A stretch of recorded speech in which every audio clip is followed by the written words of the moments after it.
अस्सलाम वालेकुम dear student. अभी हमने प्रोसेस पढ़ा liquefaction of the gases.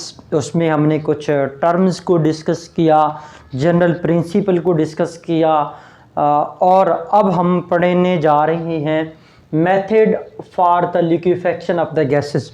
Liquefaction of the gases बहुत सारे मेथड हम यूज़ करते हैं किसी भी गैस को लिक्विफाई करने के लिए, लेकिन उनमें जो मोस्टली तौर पर हमारा मेथड यूज़ होता है किसी भी गैस को लिक्विफाई करने के लिए, वो सारे मेथड हम बहुत सारे method liquefaction of the gases के लिए यूज़ करते हैं, लेकिन वो तमाम के तमाम मेथड किसको ओबे करते हैं? Joule Thomson effect, based on the Joule Thomson effect.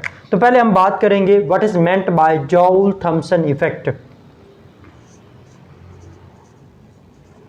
Joule Thomson effect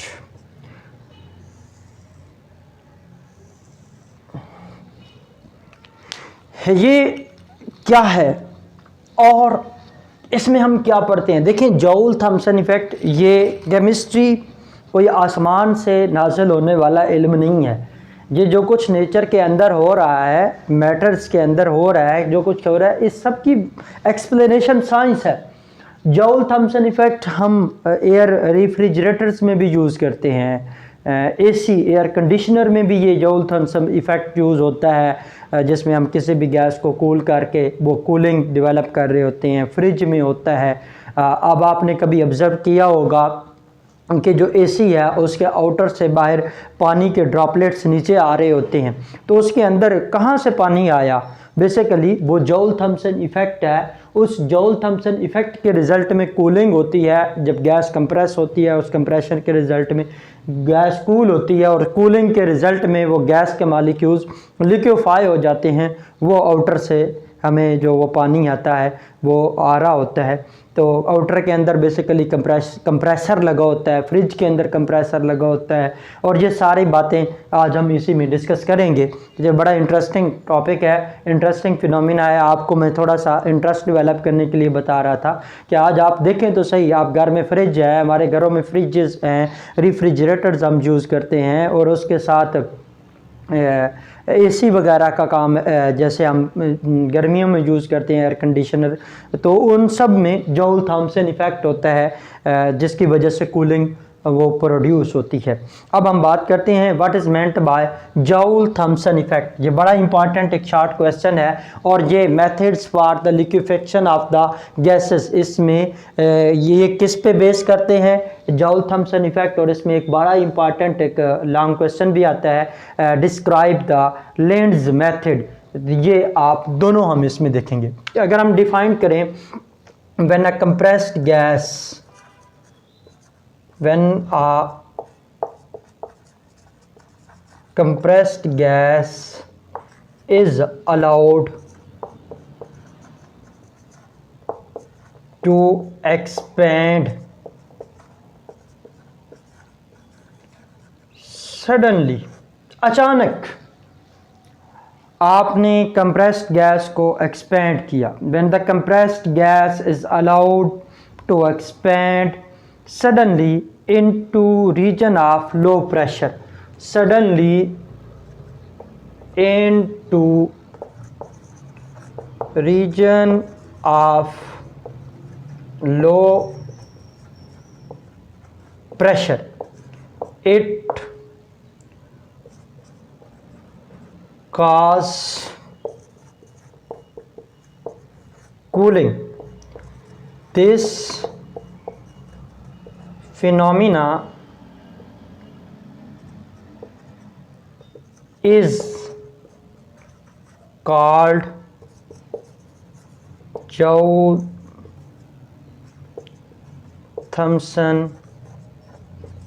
effect. Joule Thomson effect क्या है कि जब हमारे पास गैस कंप्रेस्ड है, इन तमाम चीज़ों में कंप्रेसर होता है, फ्रिज में होता है, एसी में होता है, रेफ्रिजरेटर में कंप्रेसर होता है। When the compressed gas is allowed to expand suddenly, कैसे? When the compressed gas is allowed to expand suddenly into region of low pressure, it causes cooling. इसके रिजल्ट में कूलिंग प्रोड्यूस होती है. This phenomena is known as Joule-Thomson effect. अगर हम बात करें कि ये कूलिंग आई कैसे, देखें जब कंप्रेस्ड गैस को आपने अलाउ किया, जब मैं अभी इसमें पढ़ाऊंगा, तो उसके मॉलिक्यूल्स कंप्रेस्ड थे, करीब करीब थे, उनमें अट्रैक्टिव फोर्सेस थी, और जब ये हम प्रोसेस कर रहे हैं, एडियाबैटिक कर रहे हैं, यानी उसके अंदर हीट का एक्सचेंज नहीं कर रहे, हीट नहीं दे रहे, हीट का एक्सचेंज ना हो, एडियाबैटिक प्रोसेस होगा. जॉल थॉमसन इफेक्ट में एडियाबैटिक प्रोसेस हो जिसमें एनर्जी चेंज जो है या हीट चेंज वो ज़ीरो रहेगा. अब जब कंप्रेस्ड मॉलिक्यूल्स थे वो क्या थे, एक दूसरे के करीब करीब थे, उनमें अट्रैक्टिव फोर्सेस थी. जब हमने उनको एक्सपेंड किया into region of low pressure, तो उस एक्सपेंशन के लिए हमें क्या चाहिए, एनर्जी, और वो मॉलिक्यूल्स अपनी ही एनर्जी को कंज्यूम करते हैं, बाहर से नहीं लेते, वो मॉलिक्यूल्स अपनी ही एनर्जी को कंज्यूम करते हैं, जिसके रिजल्ट में सिस्टम की जो एनर्जी है वो क्या हो जाती है, डिक्रीज़ हो जाती है. और उस डिक्रीज़ होने की वजह से हम क्या कहते हैं, कूलिंग प्रोड्यूस होती है. तो अगर इसी को हम लिखें तो हम क्या करते हैं, थोड़ी सी एक्सप्लेनेशन कर लिखें. मेरे ख्याल में ये आप लोगों को समझ लेना चाहिए. आप लोग इसको अंडरस्टैंड जब कर लेते हैं तो आप इन पॉइंट्स को खुद ब खुद एलेबोरेट कर सकते हैं. मैं थोड़ा सा हिंट्स देता जाता हूं, आपने अपने लफ्ज़ों में लिखना है. क्या है कंप्रेस्ड, इन कंप्रेस्ड स्टेट मॉलिक्यूल्स क्या होते हैं, क्लोज विद ईच अदर.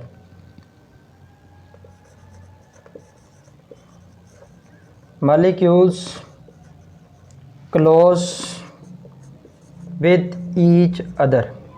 इसकी वजह से उनमें क्या होता है, अट्रैक्टिव फोर्सेस होती है. जब हम उनको जब एक्सपेंड करते हैं, कंप्रेस्ड एयर इज एक्सपेंड. अच्छा, when compressed air is expand, it require energy. इसके लिए एनर्जी चाहिए मॉलिक्यूल्स को एक्सपेंशन के लिए. The molecules consume energy from itself. As a result, energy decrease. As a result, energy of system decrease, it produce cooling. इसके result में क्या होगा, कूलिंग हो जाएगी, कूलिंग हो जाएगी. मैं इसको दोबारा बता देता हूँ. जब कंप्रेस्ड गैस थी, मॉलिक्यूल्स करीब करीब थे, उनमें अट्रैक्टिव फोर्सेस थी. जब हम उस कंप्रेस्ड एयर को अलाउ किया expand into region of low pressure, उस एक्सपेंशन के लिए एनर्जी रिक्वायर्ड है. मॉलिक्यूल्स वो एनर्जी अपनी ही कंज्यूम करते हैं, जिसके रिज़ल्ट में जो सिस्टम की एनर्जी है, वो मॉलिक्यूल्स की एनर्जी, जो रिमेनिंग मॉलिक्यूल्स जब वो एनर्जी अपनी कंज्यूम करेंगे एक्सपेंशन के रिज़ल्ट में, तो उन मॉलिक्यूल्स की रिमेन एनर्जी क्या हो जाएगी, डिक्रीज़ हो जाएगी, या energy of the system decrease हो जाएगा, जिसके रिज़ल्ट में हमें क्या फील होगा, कूलिंग फील होगा. अब अगले पॉइंट की तरफ आते हैं. ये मैंने सारा पॉइंट जो लिखा है, ये मैं आगे आ रहा हूँ. ये सारी बात जो मैंने लिखी है, ये लेंड्स मेथड के लिए है. लेंड्स मेथड, लेंड्स बेसिकली ये लेंड्स मेथड है. सबसे पहला पॉइंट, ये जो लेंस मेथड है ये किस पे बेस करता है? ये बेस करता है जूल थॉमसन इफेक्ट पे। स्टूडेंट, ये जो लेंस मेथड, ये जो पूरी वर्किंग फिनोमिना असेंबली मैंने बनाई है, इसमें हम देखेंगे कि किस तरह जूल थॉमसन इफेक्ट या वो गैस को हम लिक्विफाई करते हैं। तो ये जो लेंस मेथड है ये किस पे बेस कर रहा है? जूल थॉमसन इफेक्ट पे। इसमें होता क्या है, अब इसके फिनोमिना को समझे। यहाँ से एयर को इनलेट किया जाएगा, नॉर्मल एयर जो भी आप जिसको लिक्विफाई करना चाह रहे हैं। तो ये कंप्रेसर है, उस कंप्रेसर के अंदर जब एयर आएगी वहाँ पे 200 एटीएम प्रेशर हम अप्लाई करेंगे। ये वही बात है कि जब हमने गैस को लिक्विफाई करना होता है तो जनरल प्रिंसिपल हमने ऑलरेडी पढ़ रखा है। जनरल प्रिंसिपल वो यही था, नंबर 1 हाई प्रेशर, दूसरा पॉइंट क्या था? Low temperature. अब जब इस कंप्रेसर में हमने हाई प्रेशर अप्लाई किया उस गैस के ऊपर, तो ये पहला पॉइंट क्या है कि ये जो कंप्रेसर है इसमें हाई प्रेशर अप्लाई किया जाएगा। कितना? 200। किस मेथड की हम बात करें? लेंस मेथड में। तो 200 एटीएम प्रेशर जब अप्लाई किया तो फिर यहाँ से जब भी किसी चीज़ को कंप्रेस किया जाता है तो वहाँ ड्यूरिंग कंप्रेशन हीट प्रोड्यूस होती है। उसकी सिंपल एग्जांपल आपको मैं बता दूँ। आपने वो जो पंप नहीं होता था जिससे एयर फिल की जाती है वो टायरों में, उसको कभी आप यूं कंप्रेस करते रहें, कंप्रेस करके वो गैस पंप के ज़रिए हम वो फिल करते हैं। तो जब यूं आप पंप करते रहें तो उसको देखना, नीचे से हाथ लगाना, वो हीट कर जाता है। तो इसका मतलब क्या है कि ड्यूरिंग कंप्रेशन क्या होती है? हीट प्रोड्यूस होती है। तो कंप्रेशन के अंदर ये जो ड्यूरिंग कंप्रेशन, अगला बात ये लिखें कि जब ड्यूरिंग कंप्रेशन हीट प्रोड्यूस,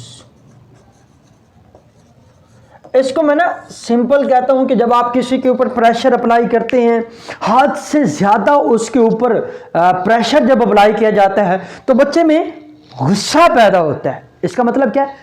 वो अग्रेसिव नेचर में होता है, वो उसको अपोज करता है उस प्रेशर को। जब किसी प्रेशर को अपोज किया जाता है तो उसमें ज़ाहिर बात है हीट तो प्रोड्यूस होनी है।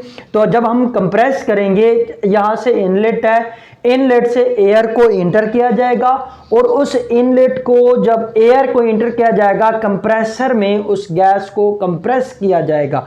कितना प्रेशर दिया जाएगा कंप्रेसर में? 200 एटीएम प्रेशर।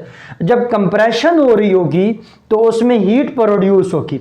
अब जब कंप्रेस्ड एयर जा रही होगी उसमें हीट होगी। उस कंप्रेस्ड एयर को से हीट ऑफ कंप्रेशन को रिमूव करने के लिए हमने कूलर लगाया।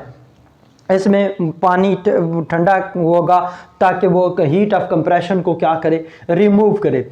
जब हीट ऑफ कंप्रेशन से हीट रिमूव हो गई इस कूलर से, तो यानी पहले हमने कंप्रेस किया, अगर उसके अंदर हीट ऑफ कंप्रेशन प्रोड्यूस हुई है उस हीट ऑफ कंप्रेशन को कूलर से रिमूव किया जाएगा। इट्स मीन दैट उस गैस को ऑलरेडी ठंडा कर दिया जाएगा।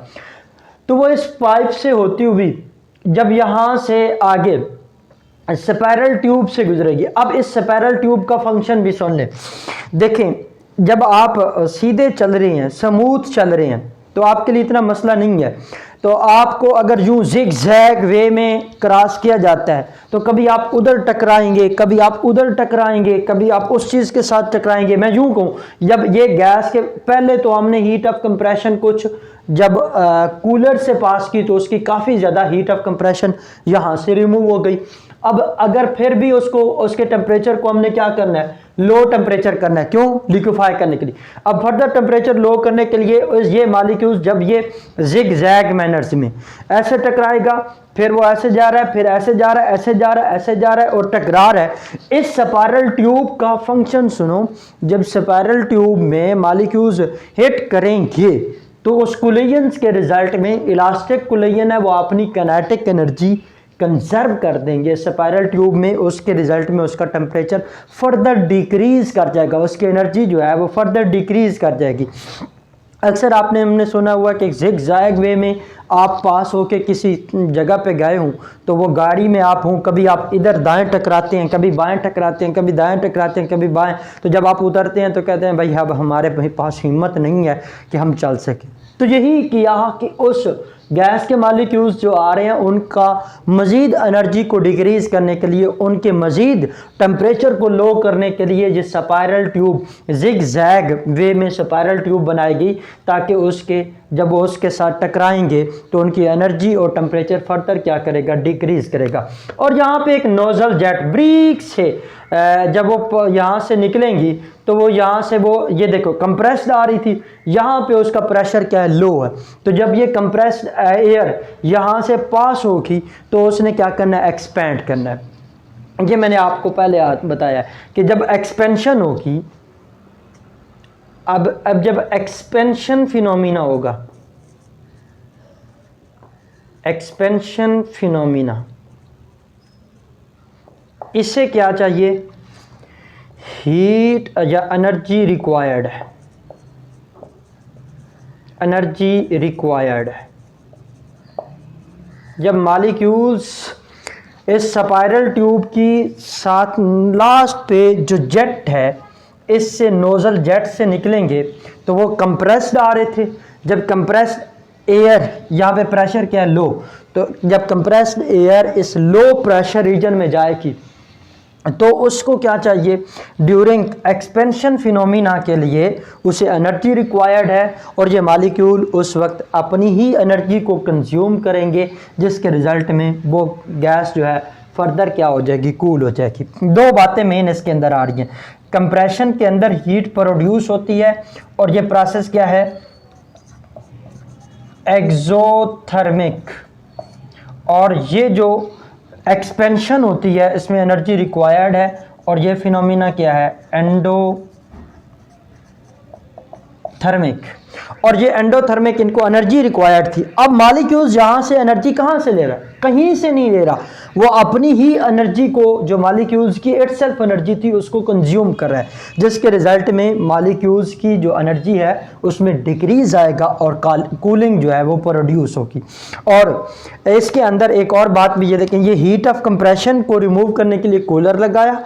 फर्दर जब एक्सपेंशन होगी तो यहाँ से मॉलिक्यूल्स जब एक्सपेंड करेंगे तो वहाँ पे एक स्पाइरल ट्यूब से निकलेंगे तो उस एक्सपेंशन के लिए एनर्जी रिक्वायर्ड थी, वो एनर्जी कहाँ से कंज्यूम करेंगे, जो मॉलिक्यूल्स हैं वो एनर्जी इटसेल्फ अपनी ही एनर्जी को कंज्यूम करेंगे और जो है वो ये कंज्यूम करेंगे और उसके रिज़ल्ट में उनकी एनर्जी जो है वो डिक्रीज़ हो जाएगी। अब जब एनर्जी डिक्रीज़ हो जाएगी तो उसके रिज़ल्ट में क्या प्रोड्यूस होगी, कूलिंग प्रोड्यूस होगी।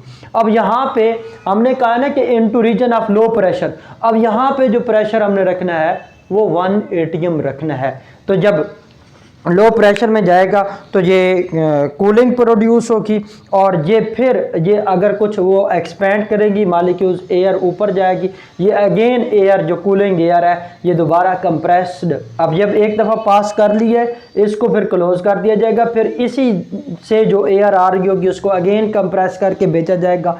अगेन ये प्रोसेस बार बार रिपीट करते रहेंगे अनटिल कि वो गैस किस में कन्वर्ट हो जाएगी, लिक्विड एयर में कन्वर्ट हो जाएगी। और ये लेंज मेथड ऐसा मेथड है जिसके अंदर हम तमाम गैसेस को लिक्विफाई कर सकते हैं। ये अगला पॉइंट हम ये लिख सकते हैं कि ये प्रोसेस जो एक्सपेंशन और कंप्रेशन का ये रिपीट करते रहेंगे bye repeating expansion, compression and expansion until a point reached when all gases is converted into liquid air। वो लिक्विड में कन्वर्ट हो जाएगी। और ये तमाम gases, all gases can be converted into liquid by using this method.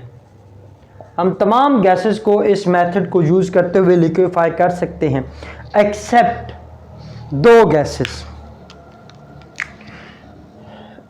Hydrogen और helium.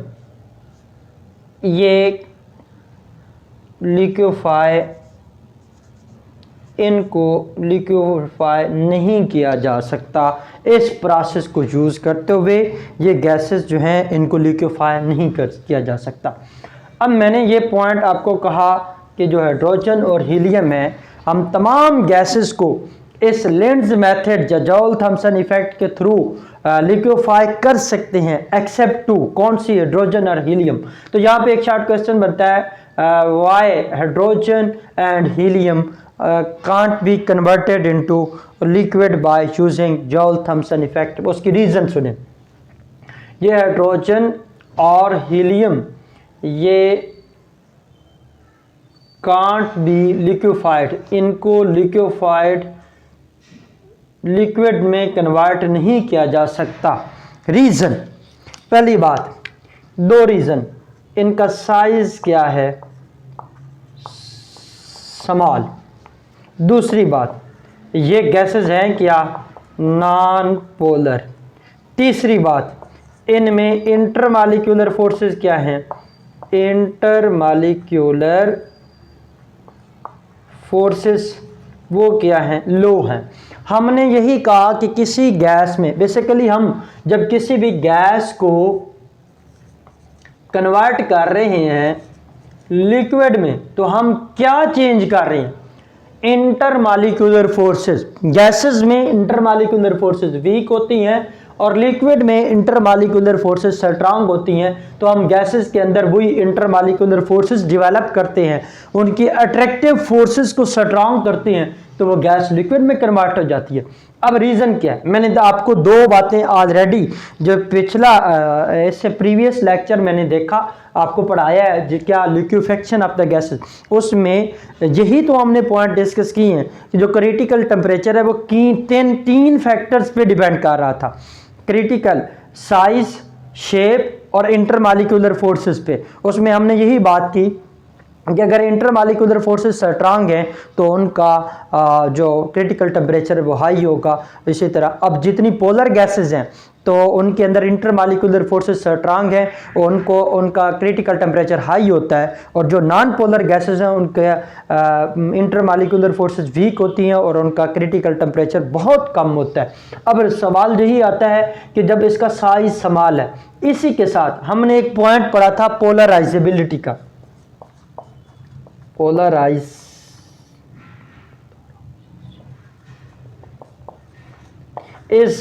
ये किस पे डिपेंड कर रही थी, साइज पे। अगर साइज ज्यादा है, साइज के साथ इसका क्या रिलेशन था, डायरेक्ट, साइज ज्यादा होगा पोलराइजेबिलिटी हाई होगी, अगर साइज स्मॉल है पोलराइजेबिलिटी क्या है, कम है। अब मैंने यही पॉइंट तो किया कि जो हाइड्रोजन और हीलियम है इनका साइज स्मॉल है, इतना स्मॉल है कि इनकी पोलराइजेबिलिटी यानी इनको पोलर होने का चांस भी क्या है। पोलराइजेबिलिटी क्या था कि किसी सब्सटेंस को का पोलर होने का जो चांस है, जो एक्सटेंट है, वो कितना है, हम किस हद तक किसी सब्सटेंस को पोलर बना सकते हैं। इनका size it very small size, बहुत स्मॉल साइज है। इनका साइज बहुत कम होने की वजह से इनके अंदर पोलराइजेबिलिटी क्या है, लो है। और पोलराइजेबिलिटी जब कम है तो इसका मतलब क्या है, ये गैसेस क्या है, नॉन पोलर हैं, और नॉन पोलर होने की वजह से इंटरमॉलिक्यूलर फोर्सेस इनकी क्या है, लो हैं, इतनी कम हैं, हम जितना मर्जी इसके ऊपर प्रेशर अप्लाई कर लें, ये दो गैसेस ऐसी हैं कि हम इनके अंदर इंटरमालिक्यूलर फोर्सेस जनरेट ही नहीं कर सकते, जिसके रिजल्ट में ये गैसेस सिर्फ कूल डाउन होती हैं। इनको हम कूल कर सकते हैं, इनको लिक्विफाई नहीं कर सकते। तो उसकी रीज़न में आपने स्टूडेंट जो पॉइंट लिखना है, hydrogen and helium can not be liquefied due to following reasons. Number 1 small size, number 2 non polar nature, number 3 intermolecular forces are very weak, number 4 पे आप लिख सकते हैं due to small size of hydrogen and helium there is no chance to produce, there is no chance to exhibit polarizability, that's why they have low intermolecular forces or non-polar nature, that's why it cannot be converted into liquid। इनको क्योंकि temperature को इनको हम just cool down करेंगे, liquid नहीं कर सकेंगे। ये वो वाली वजूहत थी जो मैंने आपको बता दिया था।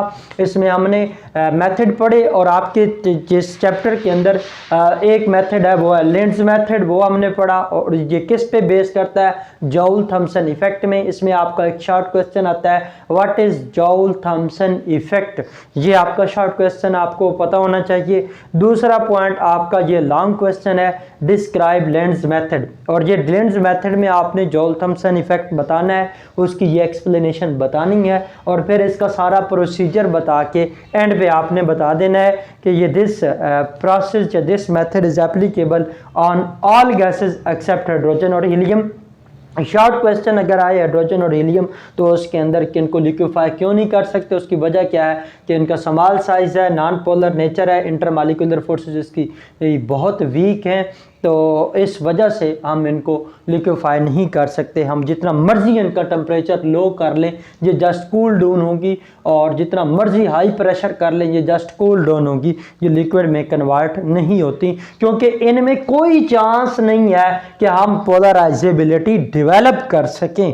पोलराइजेबिलिटी डेवलप करने का मतलब क्या है कि उनके अंदर अट्रैक्टिव फोर्सेस प्रोड्यूस करने का जो चांस है तो वो कोई चांस नहीं है, इस वजह से इनको हम लिक्विफाई नहीं कर सकते। That's all about for the methods of the liquefaction of the gases. Verma Alaina इल्लल बलागुल Mubeen.